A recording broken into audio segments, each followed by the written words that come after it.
other subjects too. Okay.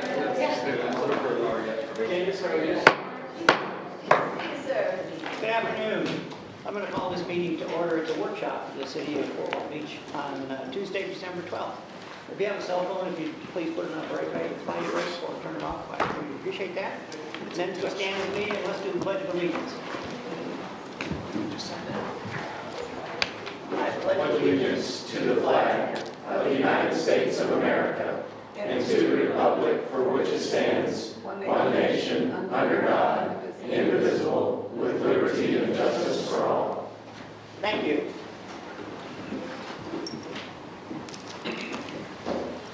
Well, as I said, this is a workshop and we're open for discussion, and the subject is vagrancy. Don't know who really wants to start this. Mr. Peters, start us off. Sure.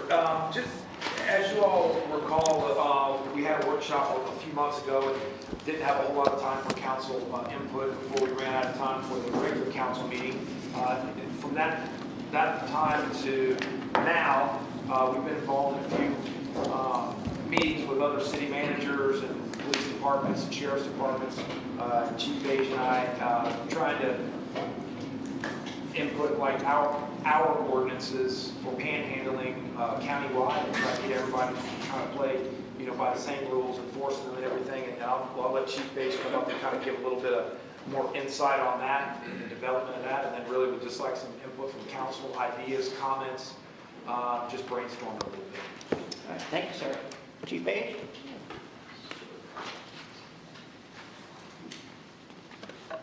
Good afternoon, Mayor, Council. As the City Manager Jeff Peters stated, that we've had about 3 meetings with city managers, mayors, police chiefs from across the county. This is probably the second time I've seen something like this. The first time was for DUI enforcement, and now I've seen it for quality of life within the county. A lot of it has to do with panhandling, soliciting, vagrancy, homeless, substance abuse, mental illness. A lot of these topics were discussed, but the one thing that we're doing in the short term was we were trying to see if we could standardize our ordinances across the county. Because currently we took the lead in Fort Walton Beach. And as we speak tonight, Niceville will pretty much adopt our ordinances. It was hard to look on their agenda because they don't put a nice package out like we do online. But from what I could tell on Niceville, probably about 99% of our ordinances were going to be adopted by Niceville tonight. So that would be the hazardous intersections and soliciting, the loitering, the theft of utilities, some of the derelict vessel issues, the liverboard issues are all going to be adopted by Niceville. And one of the things we wanted to do as a collective effort from not just the city of Fort Walton Beach, but from the other municipalities and from the county, was we didn't want to displace the problem. We didn't want to just push the problem from Fort Walton to Mary Esther to Niceville to Valpy. So we're looking for a more holistic solution to the issue. And we think the first one that all the municipalities seem to agree on was the dangerous intersection. So that is when you step off the sidewalk and you try to engage with vehicles and traffic to solicit funds or money or other items. So we think that will be the first one that will be passed collectively by the group and hopefully by the county. One of the things as we were exploring the ordinances, the jail was there. And I know Councilman Jeter, you were at the meeting, and I believe you've also toured the jail. Yes, sir. Our current state of our jail is not good. Our current jail is severely overcrowded. The conditions are not the best at our jail. The county looked at possibly identifying a new site at their last county commission meeting for a jail, but that was voted down, so they're back to the drawing board to look for a new jail site. The reason I bring up the jail in the discussion right now is that we've talked about in the past about educating, encouraging, and enforcing. So about a year ago, when we made the updates to our quality of life ordinances, we started an education campaign. We tried to educate the people that were out on the street. We tried to educate the citizenry of the city of Fort Walton Beach. And we also tried to educate our partners that would come into play in resolving some of the issues we had. And as we went through the education process, we started learning about different obstacles along the route. So as we continued with the education, then we started encouraging.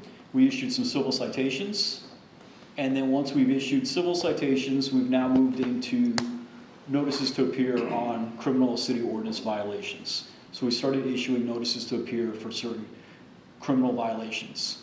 That brings me back to the jail topic, because with the jail being overcrowded, the likelihood of anybody serving any substantial jail time is probably very low. I've worked with the state attorney's office, and they've talked about possible prosecution of these city ordinances, but once they become prosecuted, it'll be unknown what actually the result of the prosecution will be. With that being said, I know Councilman Jeter has asked for some of the stats that we've written with ordinance violations. I can tell you for the month of November, we had the highest month, we were at 35 violations. So we went from an average month of code violations that were probably in the single digits, 7, 8, 9, to 35 in the month of November. So we've increased our focus on the quality of life ordinance violations. Another thing that I've sent out, and I believe, I don't know if I sent it to anybody else, but I gave it to Councilman Jeter, was the Homeless Housing Alliance each year does an annual report for the status of homeless in our community. They call it a point-in-time study. So in the point-in-time study, and it's about a year old, so your data is always about a year behind when you look at your point-in-time study. If you look at chronic homelessness has decreased by about 50% over the course of 2 years. While chronic homelessness has decreased, we have seen an increase in the number of people that were homeless at any given time within the community. And when I say the community, I speak broadly of Walton County and Okaloosa County, because that's the way the Homeless Housing Alliance reports their data. So in 2022, which is the last data set which was published, there was 403. If you look back at 2020, there was 351. So you'll see there is an increase there. But if you go back all the way to 2015, that number is up to 700. So from 2015 to now, we've reduced that number considerably, almost by half, not quite by half, but almost by half. When you also look into the Homeless Housing Alliance's study, you'll see a number in there, 90 days. 90 days is the number on average how long it takes somebody to go into various types of programs. So if an encounter is made on the street corner, somebody is taken into one of these social services system, on average, it takes 90 days to get them to some type of more permanent program. And I just wanted to point that out for further discussion that we may have as we go forward with our presentation.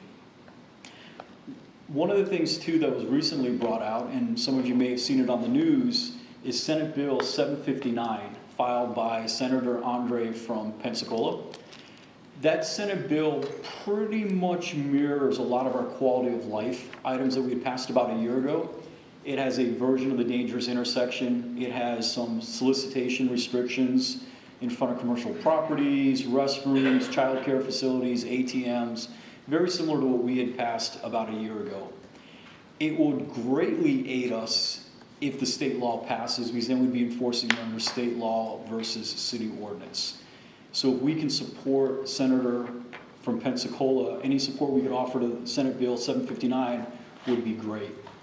One of the things that I had researched as I was preparing for the workshop was I tried to see what other cities were doing and how they were tackling the homeless issue, quality of life, ordinance enforcement, and how they set the community standards within their community.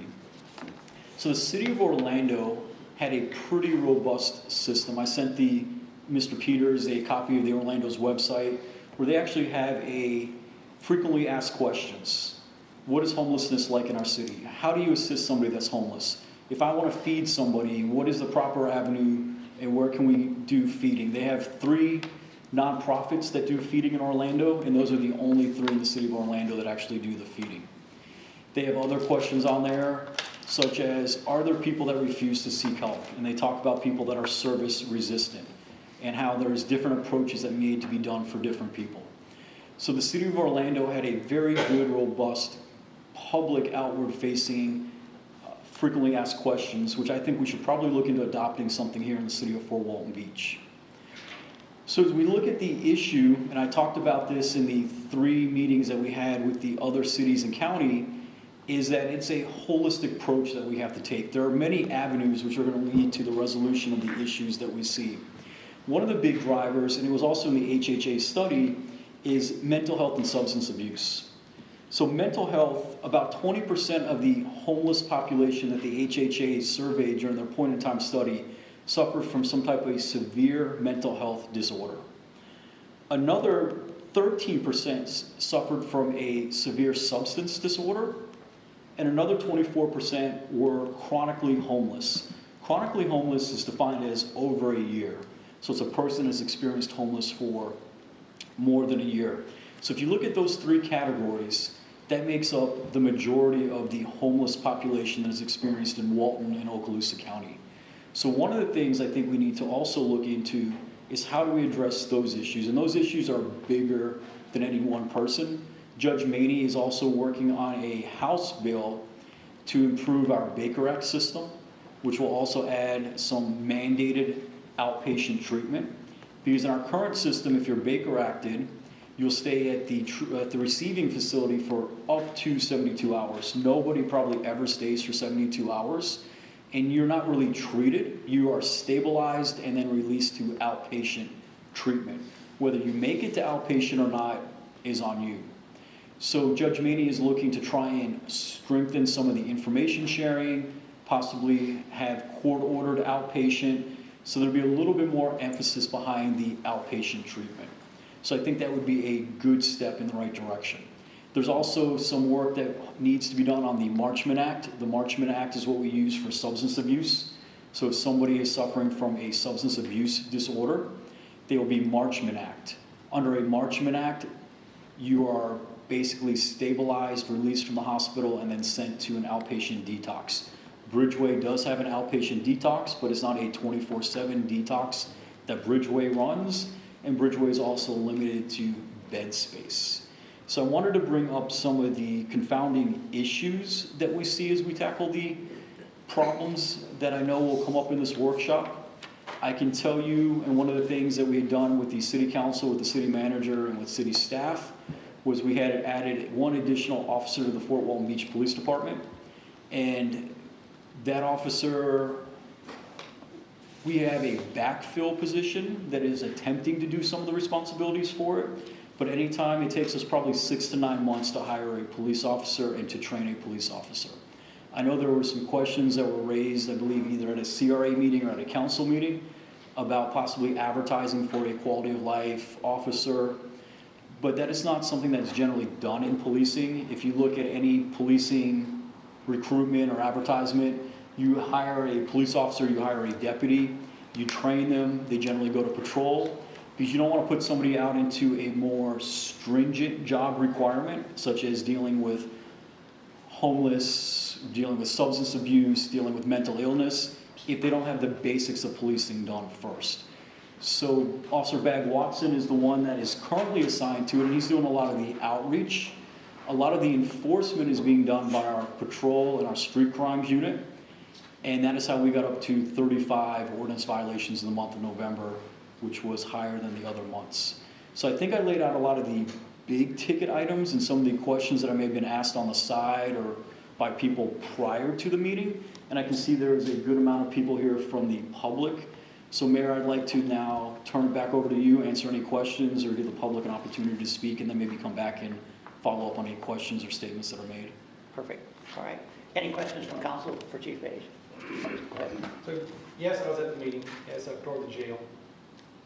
What do you see it working as then? Because even at that meeting, we arrest them, which is what most of the public's perception is. Arrest them, take them to jail. Even the director of the jail said they're right back down here the next day. So one of the things we've been working on parallel to this was a pre-arrest diversion program. So Escambia County will start a pre-arrest diversion program on January 1st. We are in the same judicial circuit as Escambia County.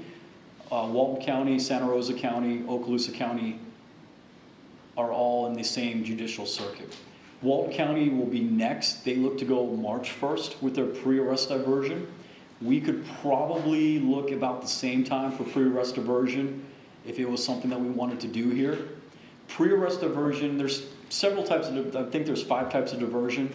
Currently in the Okaloosa County system, there's pre-trial diversion.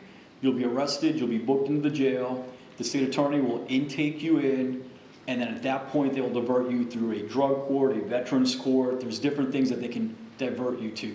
A pre-arrest diversion would be at the street level. An officer would come and encounter you. And the traditional model would be for nonviolent misdemeanors. Maybe you have a person that goes out to a bar, they have a little bit too much to drink, now they're drunk and disorderly. Instead of sending them to the jail, maybe you send them home with somebody, they want to enter the pre-arrest diversion program. The current model is 8 hours of community service. We're looking to possibly alter the pre-arrest diversion program, and instead of having a community service requirement, possibly have some type of program requirement. So that program requirement could be alcohol treatment, it could be a substance treatment program, it could be some type of mental health counseling if you're suffering from a mental health ailment, it could be some type of housing assistance if you were homeless. And one of the things at One Hopeful Place is a more, I had the actual term for it, it is not a short-term facility, it is more of an intermediate facility because their programs last for a year or so, and you can say a little bit over a year. I can tell you One Hopeful Place has assisted since 2015 when they were implemented, I believe 375 people, and they have about a 55% success rate, so there's about 200 people now that are housed by going through One Hopeful Place traditional program. One Hopeful Place or somewhere in the county, it'd be nice if they had what they call a short-term or emergency shelter. A place that could house somebody for up to 90 days. Because we talked about 90 days in the beginning of my presentation of being the average amount of time it takes somebody to get into a service program. It could also work with a pre-arrest diversion where if you ran into somebody that was committing one of these misdemeanors, instead of sending them to the jail, you could then send them to some type of program for that 90 days, try to get them into some more sustainable program. And most pre-arrest diversion programs are less than 180 days. And the reason they're less than 180 days is that if you don't complete the pre-arrest diversion, the state attorney then will direct file the charges, and they have up to 365 days to file a misdemeanor charge. So that gives them then the 6 months to file the charges if the pre-arrest diversion is not completed. So Councilman Jeter, I think the pre-arrest diversion is something that could aid us in solving some of our issues and not overburden the jail at the same time. Correct. And you brought that up at the last meeting, and you said a lot of great things, and I do agree with you on a lot of those, because this is a multi-step, we like to call it holistic approach. This has to be approached right.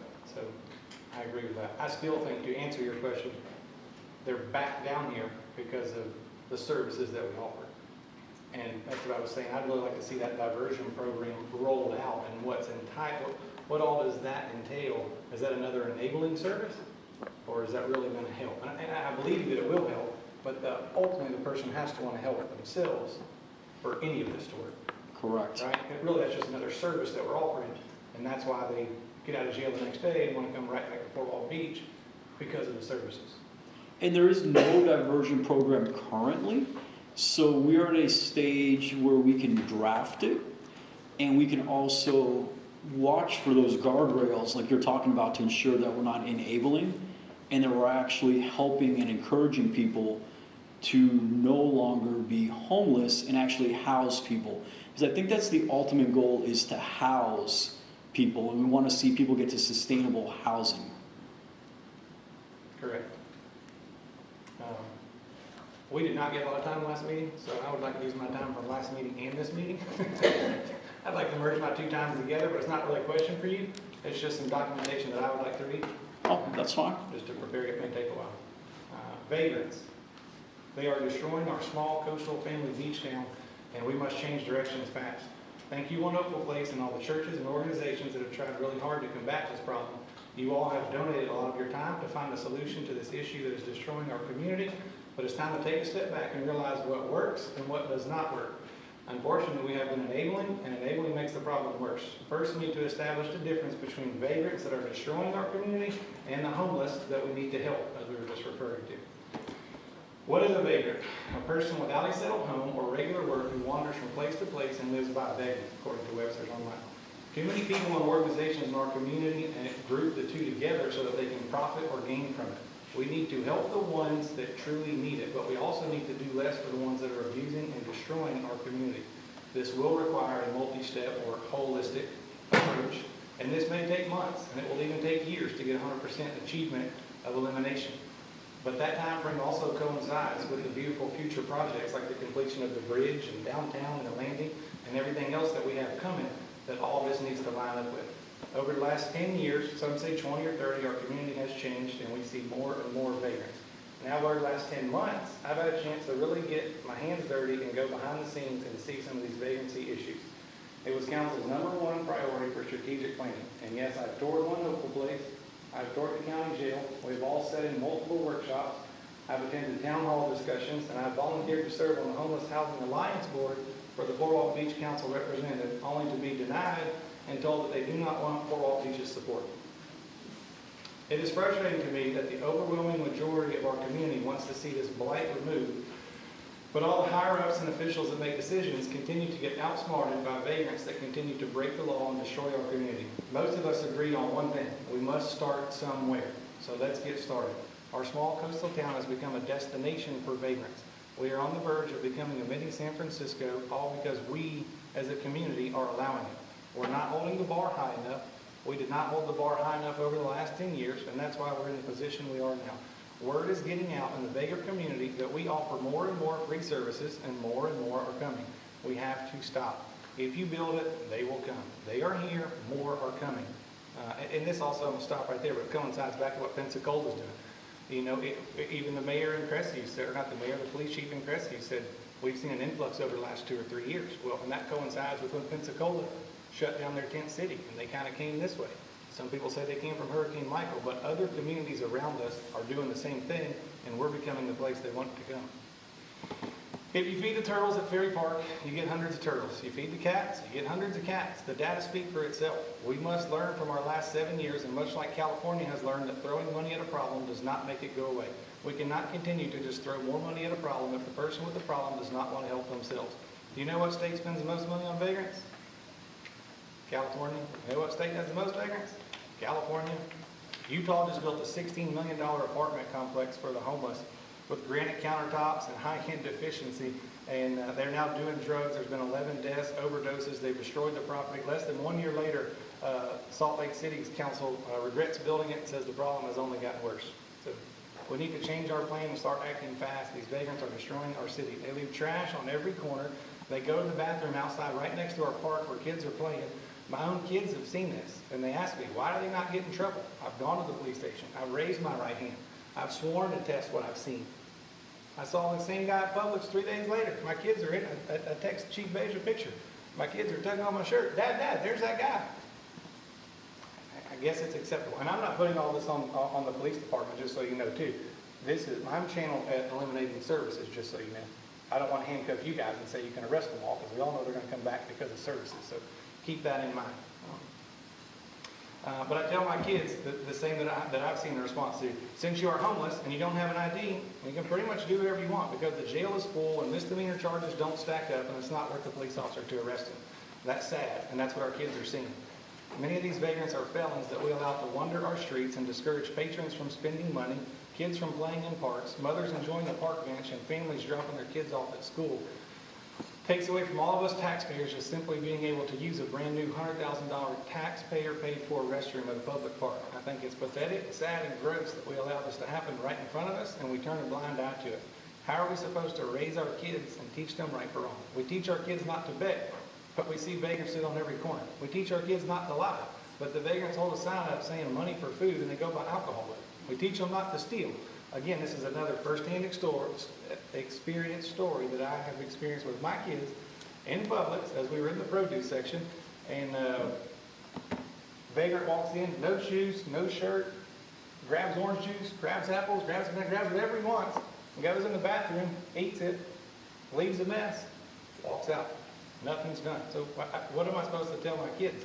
I think this holistic approach is the community getting involved, that we're going to enforce, and we're going to eliminate services, and then I think the businesses and the people in the community get excited about it, and they start helping us fix this problem, because I'll be honest, even Publix that day, so by the time we can call the police, he's going to be gone. There's nothing we can do about it. So I think that's their philosophy, and we need to change change the outcome on that, so. Is it acceptable? I guess it is, but I don't think it should be. And they constantly litter, like when you give them food sacks on Thanksgiving. I have pictures after Thanksgiving Day of all the canned goods that had to be picked up over here on First Street from the Thanksgiving bags that were given them for food, but I guess there was no drugs or alcohol in it, so they just threw all the canned goods all over the street. You know, these are the real stories. These are the majority of the people that we're enabling, and enabling is not helping, it's hurting. 99% of the time we get caught up in that one feel-good transactional story that we think may give us extra credit when we get to heaven. But in reality, we're enabling and making the problem worse. Jesus said to teach a man to fish, not give him a fish. So much like all your EEE plans, which I love, Chief, educate, encourage, and enforce, I think we're to the level of enforcement, and then I think we need to add some more things on top of that. Enforcement starts because we can control that immediately. Elimination of services. All these free services that enable and allow vagrancy need to be eliminated. Exit. We need to provide tickets to go to places that provide better services. Elevate our expectations. This will happen in the community once we all get more involved and we can prove that what we're doing is working, and then we can start promoting it. Excellence can and will be experienced. So on the enforcement side, we must enforce the law, period. Regardless if the judge upholds the law or the jail is full. We cannot control those circumstances, but we can control our enforcement. We do not allow our kids to beg for their driver's license at 8 years old because there's a law and it's enforced. Most of us in this room do not speed over the Shalimar Bridge because there is a law and it's enforced when you go over that bridge. I've gotten multiple tickets. Word will get out in the vagrant community that the city of Fort Walton Beach is under new leadership and they are enforcing their laws and ordinances. We are funding new officers to help raise our level of enforcement. We're buying golf carts. We're buying e-bikes. We're making the FWPD a fun place to work that allows us to more easily enforce our laws. Enforcement needs to be priority number one.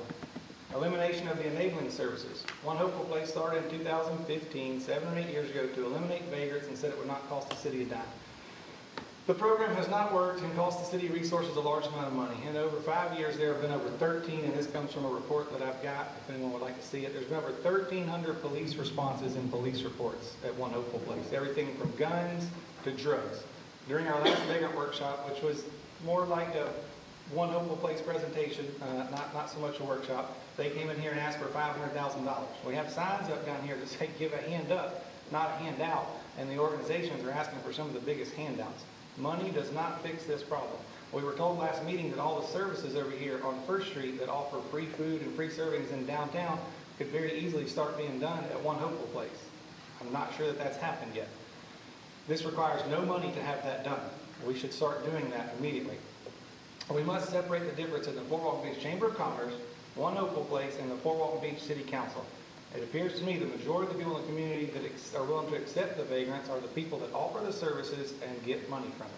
What is funny is that I also tried to join the HHA, the Homeless Housing Alliance Board, and you know all this, Chief. I wanted to get on there. I raised my hand to volunteer my time and be on there for free when I very first started my term. And the board sent back a letter. I did not print, we could pull it up, but the board sent back a letter basically saying they do not want the city of Fort Walton Beach to have representation on their board. But they do want the city of Fort Walton Beach's money, they do want the city of Fort Walton Beach's land to use, they do want to use our resources, but they don't want our representation on their board. I find that very ironic and contradictory. I toured One Hopeful Place myself. I recognize people living there that I know the reasons why they got fired from their jobs. Some of them used to work for my own personal companies and other friends, and most of them no longer have jobs because of drugs and laziness. Why do we all have to work harder to pay for the lazy people that choose to do drugs? I was told that many people we feed on First Street in Fort Walton Beach just need a few meals to keep their power on. That's bullhoney. I walked out there and videoed and asked every single one of them if they had a power bill, and not a single one of them had a power bill. Yet they're getting free food and allowed to sleep on the church porches and destroy our city. These are the same people that require city resources to constantly clean up the debris of garbage on First Street and 98 and Baird. The day after Thanksgiving, the canned goods were scattered all over the place because the churches gave out the bags. We may not be able to fix it in Washington, D.C. or Tallahassee, but we can fix this here in Fort Walton Beach. Many communities that got involved in this vagrant homeless business years ago are now learning the hard way that you cannot help somebody if they do not want to help themselves. You are just wasting your time and resources that could be focused towards much greater things. That's why we're here, and that's why more are coming here. We offer free shelter, free food, free services, and we offer more than any of our neighbors. And there's people out there in that community that I have record of, and all you guys can find too. They're being dropped off here from our neighboring communities because we have become a destination, because we offer all the free services. When are we going to come together and put an end to this? Now, I ask our community and our businesses have been trained to turn a blind eye to it and allow it because we have chose to allow it for so many years. We must flip the tables over like Jesus did and teach a man to fish instead of giving him a fish. The Catholic charities and many churches on First Street and Fort Walton Beach need to stop enabling the vagrants that destroy our city. That's the last page, Mayor. I promise. The Circle K has recently been busted for the manager dealing drugs there. Now we need to crack down the Greyhound bus station that's bringing vagrants here from other cities down here at the Shell gas station, which again, just so you know, I've personally been there multiple times and filmed with my own phone. A Greyhound bus stop that comes down here at the Shell station, 200 feet from the elementary school. And go watch and see the traffic that's going on down there, 200 feet from the elementary school. We must put an end to that somehow, some way. Most of them never get back on the bus to leave. So again, our vagrant population is growing. I actually have 2 of them that have told me one was from Mississippi and he was here for the services in Northwest Florida because, he didn't say services, he said, I'm here in Northwest Florida because it's paradise for people like me. I was in my truck with my tape measure and my boots on and said, I can provide paradise for you. I have a job and a place to live. He did not want to go to work for me that day. Exit to exceptional care. What I mean by that is we need to set aside funding to pay for the transportation of anybody who wants to go see their family or go to another city that offers these wonderful enabling services that they need, because the city of Fort Walton Beach is no longer going to be a destination or hangout for vagrants. Look at Mobile and Biloxi. Biloxi is actually taking a lot of their vagrants and dropping them off in Mobile because Mobile offers a service, and there's a big study on it. Chief Page, thank you for the picture you sent over the weekend of the signs in Biloxi. I would love to get some signs up like that down here that are a lot more strict. That's not just give a hand up, not a hand out. That actually says no and actually has, looks like you're going to get in trouble if you give them money. We must put an end to the enabling services, and word will get out or we will become mini San Francisco. They're getting dropped off here. Let's not become San Francisco. Elevate our expectations. How does that happen? As we see progress and we get excited about our community, it's getting cleaned up. And now our brand new parks can be enjoyed like they were built to be. Our expectations will be raised. The bar we've been holding so low for so long, it will start to get raised. Our community will help us raise the bar. We got a new Brooks Bridge that will change our community forever with a 12-foot pedestrian path on both sides, and families and kids safely walking to and from the beach to all of the beautiful new parks in downtown Fort Walton Beach. Let's be ready for this and not have the vagrants sleeping on the benches, which, separate from that, is also in the regular council meeting that I just happened to catch before we came in here. We're amending the budget and disposing of $26,000 worth of benches that we have in downtown Fort Walton, but because the vagrants sleep on them, we're just going to get rid of them. So that's already happening. We're throwing away $26,000 in benches because people can't sit on them, so we're just going to move them. We do not want panhandling on both sides of the bridge. We don't want them destroying our park bathrooms, blocking the sidewalks with their stolen shopping carts, and cursing at traffic. Can we have nice things and enjoy them like we're supposed to be? I think we can. Let's do it. And since the number one excuse we all hear in the community is that every community deals with this issue. Every community is searching for a solution. Every community has vagrants. That's what I constantly hear. Well, how about we be the community and the leaders that other people in this county want to come here for training for a year from now? Why do we always got to research in other municipalities? Oh, let's see who's doing something good. How about we start doing something good and people reach out to us a year from now? I can assure you that I will be working as hard as I can for my next 3.5 years to make sure we get this blight removed and have a beautiful community for my kids to enjoy. That's the whole reason I ran, is for to have a better community for our kids. This is our number one strategic priority. I think we should start taking action in meetings on it instead of just having workshops. I think we should move forward and start taking action and making motions. I'm done. Thank you, sir. Anyone else from council wish to speak at this time? Go ahead, Ms. Gloria. I agree with most of what you said. I was born and raised in California. I have family in San Francisco. They wish they had done things differently. Politics out there is different than what we have here, granted. Fortunately, my family doesn't live near downtown. But my beautiful San Francisco has been obliterated. And I agree with you. A hand up. I have traveled all over the world. Hand up. No hand out. If you want something, you're going to have to work for it. Mr. Peters found a fellow that was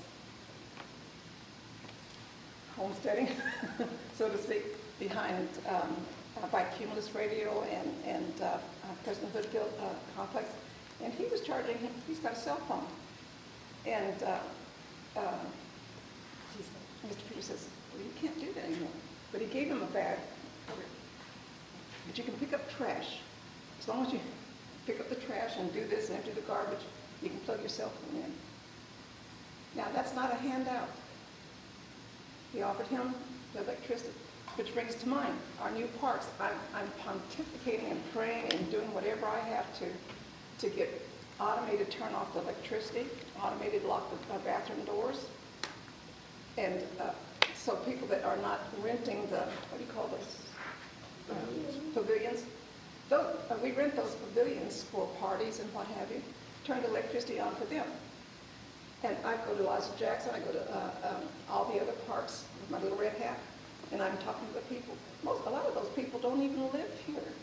They're homeless, they're vagrants, and come from Mariester, they don't have parks like we have. And so they're looking out at the view, and they got their cell phones and everything, and their music and everything else plugged in. Well, I want those turned off. I want them cut off. You know, does that sound bad? Does that sound ruthless? Does that sound heartless? I don't think so. I've offered people to come to work. I've offered people to mow my grass. I've offered people to do this, that. You know, well, no. You know, this is, I said, well, don't do this. You know, this is my job. They said, get out of my way. This is my job. This is my, I said, what's your job? This is how I make my money. And then they go home. They're not all homeless. They go home to their apartment or wherever they're staying. Many times I see people park their car or their truck a couple of blocks from their corner, go out and panhandle, and then they go back to wherever they live. They're not all homeless. They decided that that's their way of life and that's how they want to live. And so they found paradise here. I have a little bit of stock with Walmart, and I wrote to Walmart, and I'm not taking all the credit for this. And I says, I see vagrants and homeless in front of Sam's and our Walmart here. What can we do to clean? Well, have you noticed that they've trimmed up their trees, their plants, cleaned it up? I don't see the homeless there as much as I had before. You know, as a matter of fact, I haven't seen any in the last couple of weeks. So if you make it comfortable for them, the military have cleaned out a lot of their places, you know, over there by Socks, out that way, and flushed them out, much like what we did with over here on Robinwood and that area there. And now we're going to build Coral Street path to clean that up. And that's what I really like that idea. Let's clean up our, you know, these areas. Don't make it comfortable for them. We can give them help. We have Live Oaks, we have Bridgeway, we have 12 Oaks, we have Lakeview, we have all these services. But unless they really want to be taken care of and move on, it's not going to work. It's not going to work. I'm a healthcare professional. I see it. I'm very familiar with the Baker Act and all that. I'm very familiar with all this. And what they've done to my state of California and San Francisco, I don't want them to do that here. And I'll do whatever I can to prevent that. Mr. Mayor? Thank you. Yes. Go Chief ahead. Page. Yes, sir. You mentioned in some of that data, a lot of good data. In any of that data, were we able to procure how much of those data points of them wanting help versus not wanting help? Not in the Homeless Housing Alliance study. I don't think you could get it from there. In the study, it does break down to some that are in short-term shelters. So you could use that as a baseline maybe of people that wanted help. And just by trying to go through the pages in my head real quick mentally, it's probably about a 50-50 breakdown. I think the number that also is a little bit of a tell is the chronic homeless number. So when you see that number, and that number ahead, that number has gone down for chronic homelessness. So if you look at the chronic homelessness in 2022, it was 83 versus 183 in 2020. So that number has gone down. And Gloria kind of brought it up with SEPTED. I know that's our next meeting that's coming up. I think SEPTED is something also that really helps out with the homelessness. For sure, yeah. And But you didn't know who wanted help and who didn't want help. So yeah, that The number would be something that, and that's one of the things that we are trying to do with some of our outreach. We can tell you about incidental stories where we reached out to somebody and we've either solved the problem for them, as Councilman Jeter said, we've reunited them with family members that may have lived somewhere else. So I can tell you incidentally how many there were. I know there's probably 5 or 6 that I can think of in the last year or so. But to actually do a survey, that is something that we could work on going forward and maybe try to figure out what percentage of people actually want help and are on waiting lists. Because that HHA data, what demographic is that? Is that here That's locally in Okaloosa, Fort Walton Beach, County. Okaloosa, Walton County? So a little Yes. bit of a wider scope than. Correct. But what I heard you just say is we could, as we're launching these new ordinances that we've already had now for about a year, and you mentioned roughly 30-something violations of those. Last ordinances. month, or the month of November. Right. And then what you just said would be great if we could get a data point of just a direct question of, do you want help or do you not want help as we kind of gather this data? You mentioned reacquainting with family. Ms. Kopp, some things that you may or may not be familiar with around the state to kind of give public safety some more support of that family that did want to get associated next to kin or did want to go back to meet with family. Are there any programs or ordinances around the state where cities give that vagrant the opportunity to go locate with next to kin or go locate to family, and the city provides them a transportation route to go see them? Yeah, I'm aware of a few of them in South Florida where the city has some money budgeted for programs like that. So if the council's interested in more information on that, we could certainly get that to you. Awesome. That's it for now, Mr. Mayor. All right, thank you. Anyone else from council for Mr. Beige, if not, or police chief? If not, I'd open up for the public. Anyone wishes to speak? Yes, sir, come forward, just identify yourself and tell us what's on your mind. My name is Tony Biggett. I'm Tony Biggett's Transmission at 116 Egland Parkway. I'd first like to tell you the story how I came here tonight. This letter that I got it on Friday. It should have been mailed out a long time ago. I got 2 letters on Friday, and I asked Alyssa to explain it to me. She took time yesterday to do that. One was a letter from a law firm in Tallahassee. It's a big drawing and everything. She'd already explained to me the around the mound thing, and my shop was not included in it, thank God. And I wasn't sure about it, so she explained that, and she also explained the letter I got is the reason I'm here tonight. Mr. Jeter, I have to compliment you for your presentation. You've covered almost everything that I wanted to talk about, and Gloria, you too. The busing, I'd heard that it was a rumor, but it's true, isn't it? Yes, sir. We have to do something. And a lot of times I prefer to get to work real early than work late. I get to work at 4 or 5 o'clock sometimes in the morning, and I'd go road test a car. And the churches behind my shop over on First are full. Homeless are getting up and walking around, and then there's the old St. Mary's School, the old St. Mary's Church. There's 40 or 50 of them they're feeding. You're right, it needs to stop. We all want to be Christians. We all want to respect our fellow brother and help him as much as we can. This has gone too far. But you did. You gave an excellent presentation about everything that I wanted to cover. Camp out at the churches, the busing. You can repeat it, go ahead, do it again. That's the whole process. Well, Let's I get the word out. Let's get I the word didn't out. know We're not doing it. I didn't know the busing was actually true. Yeah. I thought it was a rumor. And in the churches, I've actually seen that. Over here at the old St. Mary's Church, they feed them all the time, and they're going to keep coming back. They've been to my shop and asked for money. And I've got the best way to get them away. Buddy, you come pay my taxes, especially city taxes, and I'll give you $1. I've got a lot sitting there right now that I have to take care of. But that's basically all I wanted to say tonight. And Alyssa, y'all have the best lady working for you right here. She took a few minutes to help me. Thank you. Thank you. Thank you, Mr. Biggett. I hope we can do something about this, and if you need my help, I'll know how to reach you. Thank you, sir. Anyone else from the public wish to address? Yes, ma'am. Hi, my name is Janice Anderson. I live on 102 Carson Drive. So I know everybody knows about Carson. And it's come a long way. My daddy owned that property for 60 Iraq built me home. I have had a battle for giving the police department. One lady, I was cleaning out my cars, and I happened to see somebody walking. I looked up, it was a lady. She was smashed. She came, pulled on my tomato plant, and started swinging and just cursing and all kind of racial slurs. I asked her to leave, and she almost hit me. I called the police. They came and got her. I give them credit because they locked her up. So they called me, contacted me, and asked me, what do you want to do with her? What would you like to happen to her? I said, get in some kind of drug alcohol program because she's been there before. But they said, okay. Then they kept me updated. They did do that.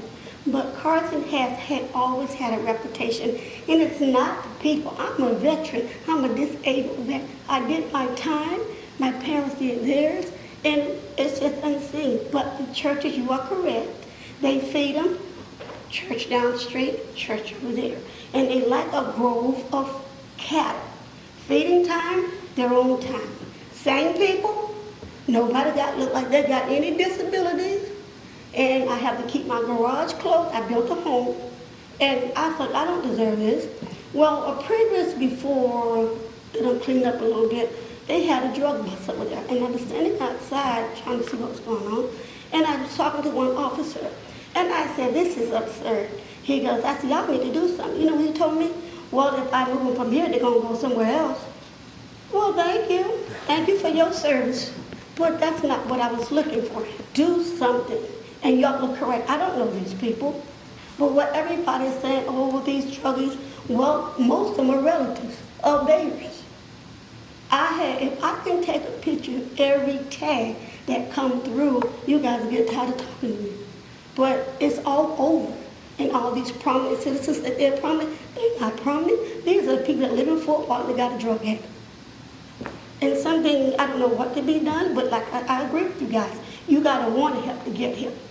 So you got to take something.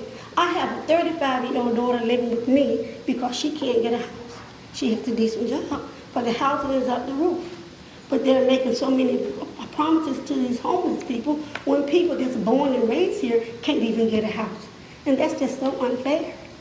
And they really need to see something about that. Everybody else might even go to their nice, cozy homes. But hey, there's a problem with the people that's local that need somewhere to stay. And it's just not homeless, it's the people that really was born. I was born and raised here. I left 35 years ago, and I came back, and I don't know a damn soul. Because everybody's new. You got new people. But they need to address that too. That how affordable housing. We can't get affordable housing, and we're born and raised here. I joined the military and came back, and I don't know a soul because everybody is new. So they also need to look into affordable housing that people actually live here. Thank you. Thank you, Ms. Anderson. Yes, ma'am. My name is Danica Cannell. I live in the area of the churches that you guys are referring to, just a little north of First Street. The homeless people don't personally bother me too much. I like to walk from my home to downtown and enjoy all the beautiful things. However, the amount of trash that they leave out is absolutely disgusting. And every time I walk through, it makes me sick. We have a lot of tourists here, and it makes our community look very trashy, and I would love to see something done about that. Thank you, ma'am. Yes, sir.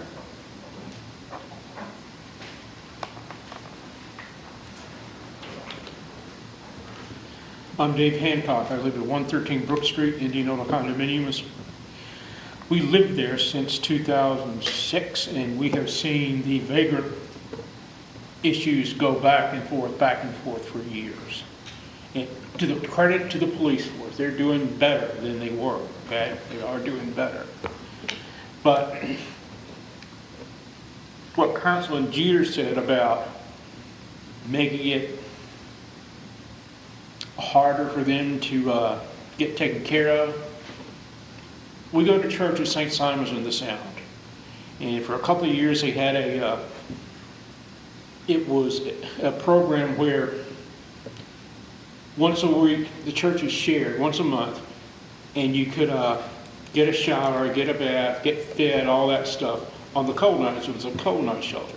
But that was great. But The problem was, I did that for 2 years on that night shift. I was in there from 4 till midnight. And the problem was, after over 2 years, it wasn't different people. It wasn't families that were homeless. In 2 years, I saw one family. 2 years. The rest, it's all the same cast of characters. It's vagrants, and it's a lifestyle issue, okay? The people who are the vagrants, who live on the dole, who get fed with no charge, have money for beer and cigarettes and drugs and stuff like that, they like the lifestyle, okay? Until you take that lifestyle away and take away their food and take away everything else, yeah, they're going to be here. There's the only thing you can do. Because we've seen this go on for, personally, since 2006. Unless you stop feeding them, stop clothing them, and I know they've done something about the Circle K store, but you see every day on morning, they're over there getting their breakfast, Steel Reserve beer, the breakfast of champions. So, but it just goes on and on and on. We were the first resident in Indianola in 2006. Look where we are now. We still see some of the same stuff. So, and the other thing I wanted to point out is, you mentioned the trash and stuff you see. All these corners where people beg, they don't pick up any trash. They leave their butts. If you have a lit cigarette butt thrown on the ground, that's, I think, a third-class misdemeanor in this state. You can't do that, but trash is everywhere on these corners. Can't somebody pick it up? Like a street cleaner, stuff like that? Don't they have those? It just, and even worse, there's the vagrants who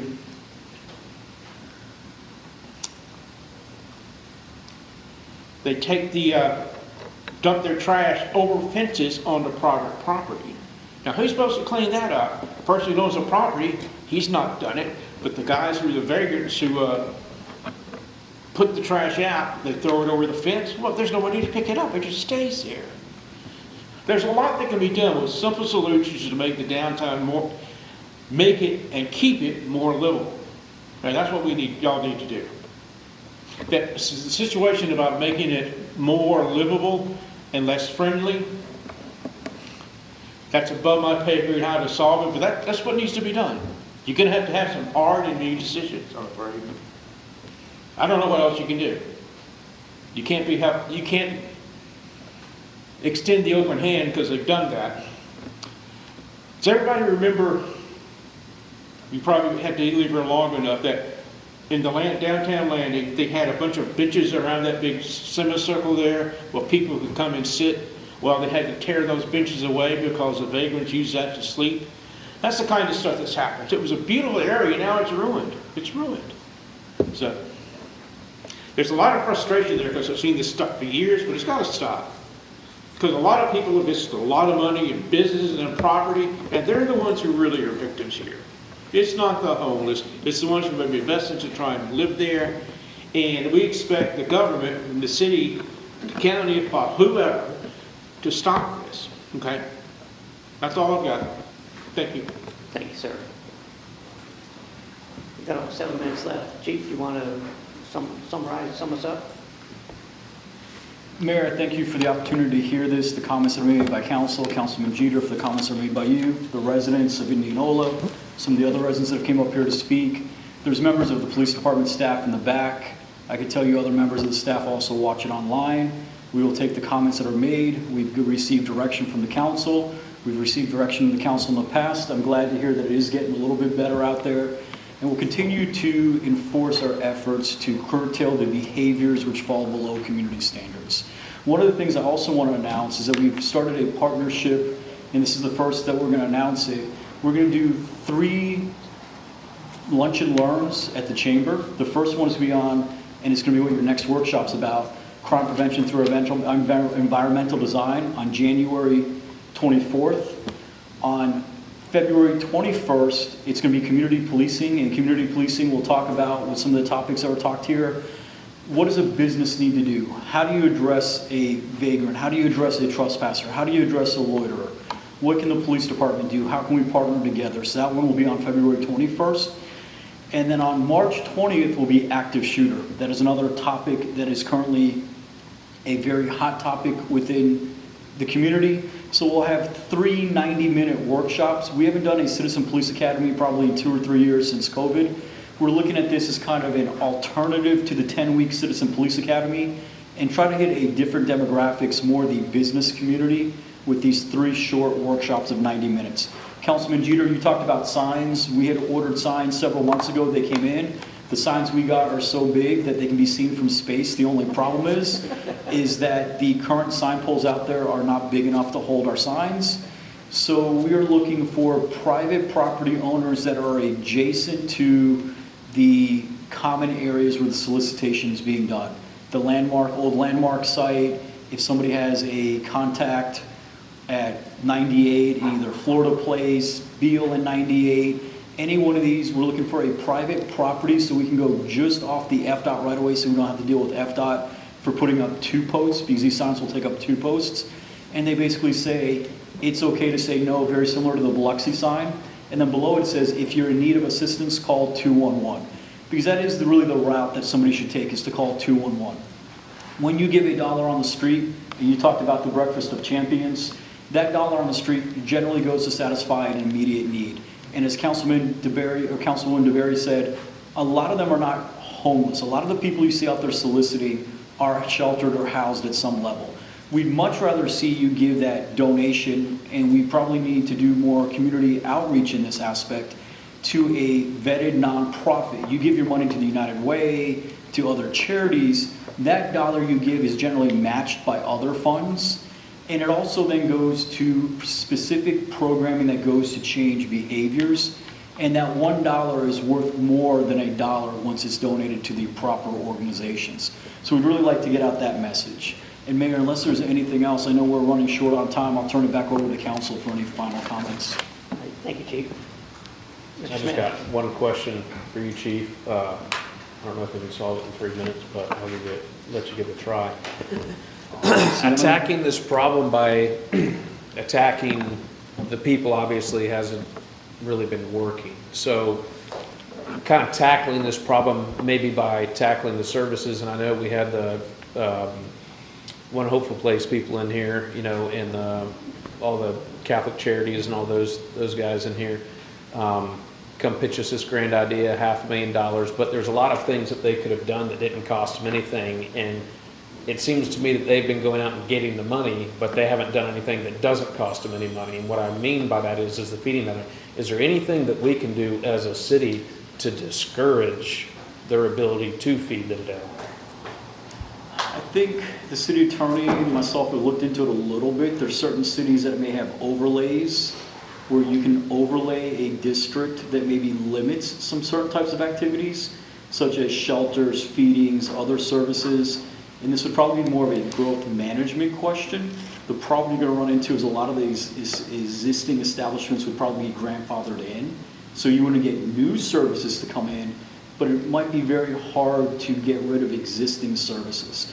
One Hopeful Place came at the last workshop, and they pitched a plan where they would want to relocate all those services up to One Hopeful Place.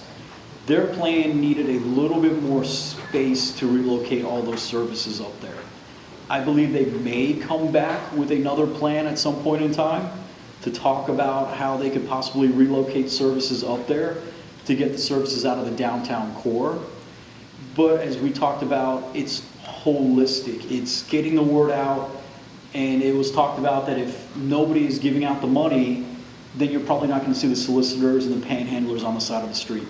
So we have to get that message out to give to the proper places. We have a very charitable community. We have a community that wants to help. But you need to direct your help to the proper places, whether it's the United Way, whether it's 211, Homeless Housing Alliance, Salvation Army, Catholic Charities. That help needs to be directed to the proper place. When that help is directed to the proper place, I think as a city we need to be the catalyst to lay down guardrails for them to say, yes, we want to assist you in helping out in this process, but you have to have the same vision as we do. Our vision is to have a safe, clean downtown that is inviting for everyone. How do we get to that model? And if you're part of that solution, we are now going to be there with you hand in hand. But if you're not part of that solution, as Councilman Jeter kind of brought up, that bus has left the station. And now we're taking a different route. And I think that's what needs to be conveyed. And Mayor, like I said, I'll turn it back over to you and Councilman Smith. I will continue to work with the nonprofits and see what I can bring back to further answer that question with you. And I'll work further with the city attorney to see what can be done with growth management. Thank you, Chief. Councilman Meade. Going back a number of years, when One Hopeful Place was pitched to the city council, it was proposed, and I could be corrected, but my recollection, and I believe I'm correct, is that this is an immediate tool to utilize to assist in these issues. And that's what we went with. We donated a city asset to assist in this immediate tool to have, or the quiver, whatever analogy you want to use. But that's not at all what's happening now. What's happening now is what's been presented today is it's more of a long-term, not short-term. If we have an intervention in the streets, this was pitched to be, or proposed to be, an immediate place to take folks to get them help, to help them get back on their feet, to give them services. So when we come up with these ideas, and I believed it was a good idea, I was excited about it, but it doesn't appear that that's where it is today. So when we come up with these things that we're trying to brainstorm today, we need to keep that in mind, that we have gone down that road, and it's not a tool that's being utilized by the police department today. I have a question for Chief Bates. May I? Go ahead. And we're going to wrap this up in the next few minutes. Do you know what the rate of recidivism with One Hopeful Place or some of the others? I could tell you One Hopeful Place since 2015, and I'd given the numbers before, they had about 375 people go through their program. Their number is 55% of them have found permanent housing and have not recidivated. Or so 45% did not find permanent housing. And to Councilman Meade's point, currently One Hopeful Place is housing 50 men and 17 women.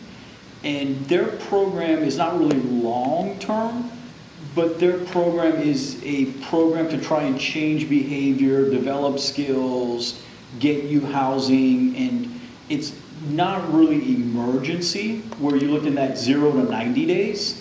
They're at that 90 to 365 day program. And I think both programs have a need, but our immediate need is that 90-day program. Can we take somebody somewhere? Do they have that first 90 days to try to get to a Catholic Charity, Salvation Army, voucher, VA, somewhere else? But I think One Hopeful Place with our year program also now keeps those 50 men and 17 women off the streets that would be at the porch of the Methodist Church, that would be on First Street somewhere. So we got to be careful that we maybe don't completely erode one for the other, but there is that need for that 90-day program. But it was my understanding as a sitting city council member that we were donating the land so that when we had police officers on the street, we could give them an option. We can take you to a place where we can get you shelter. And I'm not saying against you, I'm saying that was our policy, that was the direction we took. We can find you shelter, we can, job resources, any mental counseling, all those great things that they do. That's not happening, and that's not a tool for you to utilize. Correct. So that's what I'm trying to bring from the past to remind everyone that that's where it started. Thank you. Just a question, I don't have to use the read it. The signs, do you have the signs? Are they already made? You have them? We do. They're Public Works right now, so if you want one, we can. I mean, what's the next step on that? Because I feel like a lot of people got these great ideas and it'll be 6 months before it gets done. So There's two routes. There's the quick route and the slow route. The slow route is to go to FDOT, file for a permit, wait several months, have them say no, go back to FDOT and finally get our signs put up. The quick route would be that if you knew a private property owner that abuts one of the locations where there is a lot of activity that goes on, and they will allow us to put the sign at the property line, we could put the sign up in the next few days. Can we put one in that parking lot right there? We can talk to the property owner, Jeff Peters. we're working property owner to put the fence around, so we can work with them too, right? So I just want to know who's going to be tasked with that to get. There's already been a request made to the landmark, Okay. and it's pending with their legal. We'll identify the area where we're gonna put the signs in and kind of mark them on a map, and then we'll divvy up who we need to go talk to. And then me and Bryce will go out there with some hammers. Yep. I just want the signs to collect dust for years. Good luck. Well, everyone here, thank you very much. Council, thank you very much. We've expended our time, we've not solved the whole problem, but we've certainly heard a lot of ideas, and I appreciate that. Probably additional time will be spent on this, but it's not going to be this afternoon. So thank you, everyone, right now. Adjourned.